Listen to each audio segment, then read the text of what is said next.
Had a little bit of a treat today. I walked outside, was getting ready to mow the grass, and my ThunderCats Ultimates Slithe arrived early. It wasn't supposed to be here for another couple days, and sitting outside waiting on me. Let's take a look.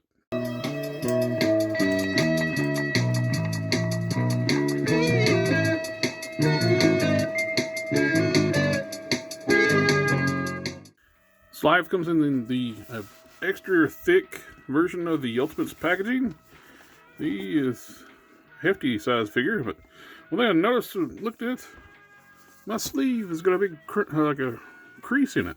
That must have happened when they were putting it on in the factory, because I know I didn't do that, because I just took it out of the packaging. And it's a shame, because it's beautiful packaging. I like to keep my packaging on these, but the only issue with, you can see with, on the camera, this thing is super shiny. It's a glossy, like, chrome style finish throughout the box. It's black chrome too, and so it's a fingerprint magnet. Love the reflectiveness of the Mumra logo. On the back you got the ThunderCats logo, Ultimates logo on top, Super7 barcode. Let's pull out the sleeve. Let's see Slithe inside. After removing the sleeve, you can see Slithe inside the box. He is a lot wider than normal Ultimates figures. Or, yes, wider this way and this way. So, it's kind of dark inside. I kind of wish they would have had they would put like a window up here. So if you want to leave your stuff in the box, you can actually have it under lights and then light up the figure. But I don't leave most of my stuff in the boxes. Rare occasion I do. Most of the time I free things from their plastic and cardboard prison. Let's carefully open up Slithe.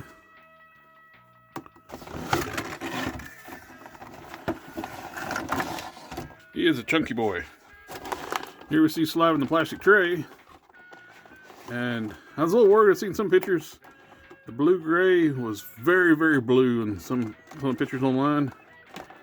This looks a lot better in person. The weapons are on a separate tray in the back. We're going to have to cut that free too. You can see he's got two style axes, a mace, and two alternate hands. Single twist, it's easy to remove.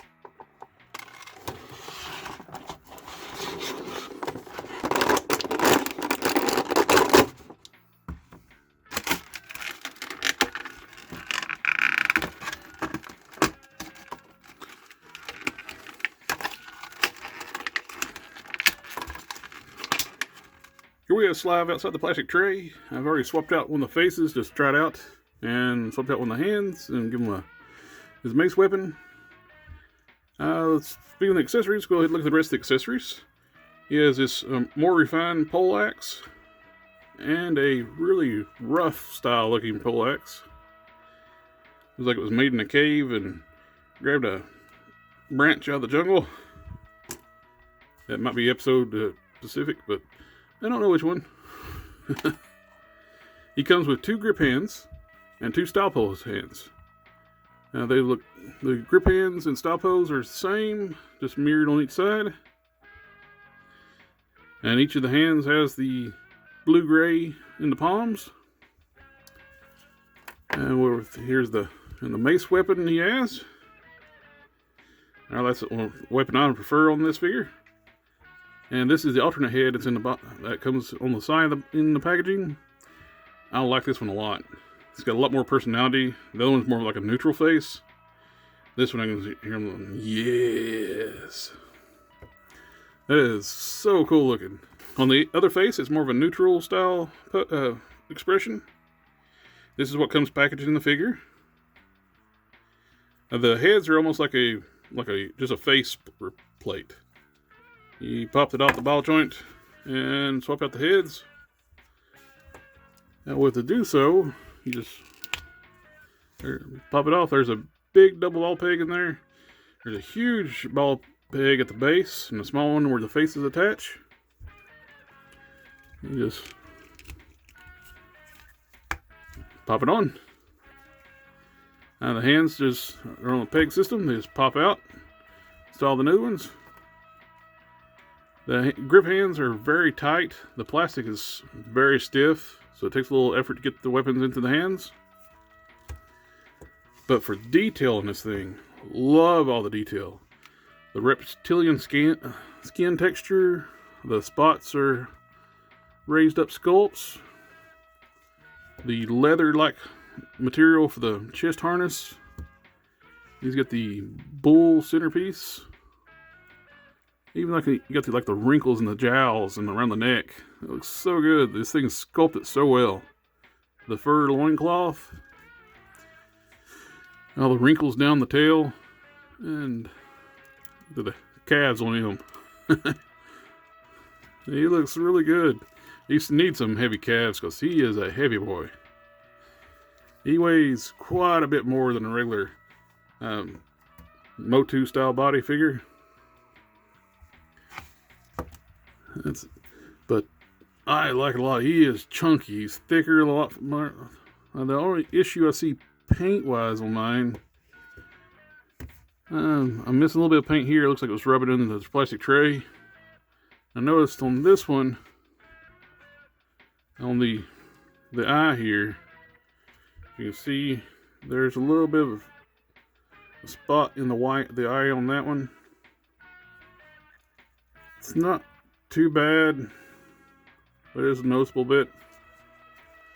On the bracer, I thought that was a single color at first, but it actually is two colors. It's like a different color of blue-gray, almost a purplish gray, as on the stones on the bracer. On the articulation, like I said, this is double ball peg. It's got tons of range. You can look all around, up, side to side, twist. Very expressive. I like the way this works. I was wondering how this is going to work with the hunched over body, but very impressive. You can look to the side that much, to the side that much. You look up, down. Disc-hinge shoulders, they go up this far. Those are a little, yep. This one actually goes up a little higher. And that one don't go any farther. Single joint elbows. But also, you notice there's no bicep swivel here. They have the hinge and swivel elbows. That's where you get your bicep twist there. They are a little bit loose up and down and side to side. Not real bad. But it's noticeably looser than anything else in the arms. The wrists are actually a little bit loose too. They hinge side to side. They're horizontal hinges on both style hands, which sucks for weapon holding hands because these should be vertical hinges when you ever have a wielding weapons. So, but both are horizontal. And this one's especially loose. So I may end up, I wonder if this one's tighter. That one feels like it might be a little bit tighter, so I may end up making them a lefty. But the waist, their torso is a big solid chunk, but seems like there's a ball peg or something underneath with the waist, because he can crunch forward, back, rotate at the same joint, and you can pivot from side to side. So there's a lot of movement. So it's got to be a double ball peg. He has disc-hinge hips. You can do a full Van Damme. You can kick forward, back. Knees go back around about 9 degrees. He also swivels at the knees. He has hinge ankles and ankle pivots. The tail just swivels. There's no hinge or anything on it. It just swivels in it, and it's attached to the lower part of the body. The hips are a little bit loose, and the hinge part of the ankles are a little loose. But it still, he doesn't have any problem supporting his weight. He looks, and he'll balance too without having to use the tail for a tripod. It looks really good. It poses well. So just this one wrist is super loose, especially holding the mace. The mace is a solid chunk. is not a light hollow accessory. It's a solid piece of plastic. Let's do some comparison right quick. First off, let's bring in another evil mutant. Here's Sly with the Jackal Man.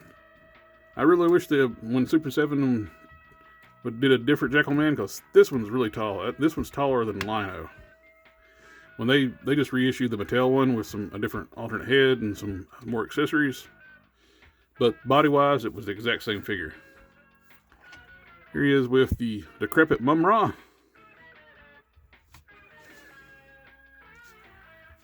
And speaking of Lino, I have the Mattel Lino here. I like this. This looks good. These are good. I am liking this a lot. One of the things I was worried about when seeing some pictures of people already getting them, some of the pictures showed the blue-gray area being really, really blue. In person, it's not that bad. It looks good. It looks closer to the Paint Masters they showed. There's a little more contrast on this bracer on the Paint Master. But, yeah, I was worried about this going to be way too blue and having to repaint or something. But getting it in hand, it looks fantastic. I like it. And that same blue, it continues, like I said, on the palms, and also on the bottom of the feet, and on the bottom of the tail. But this looks really good. Even got washes on the loincloth area. This is a fantastic figure. There's not much more to say about this one. If there's any retailers that still got this one, and you've been on the fence to getting Slithe, buy him. He is great. I would love to see some some retooling a little bit, some different heads, and have some different Lizardman minions. This thing is so cool. Of course, I wouldn't mind like a change up, because in the cartoon, this color would change from time to time. As they did another one, if they could tighten up the joints a little bit, and did like the green. Sometimes it was green, a different color green in the cartoon. I would buy a second one like that too, especially if they tightened up the joints. That's all I got to say on this one. Please like, share, comment, subscribe, and I'll catch you next time.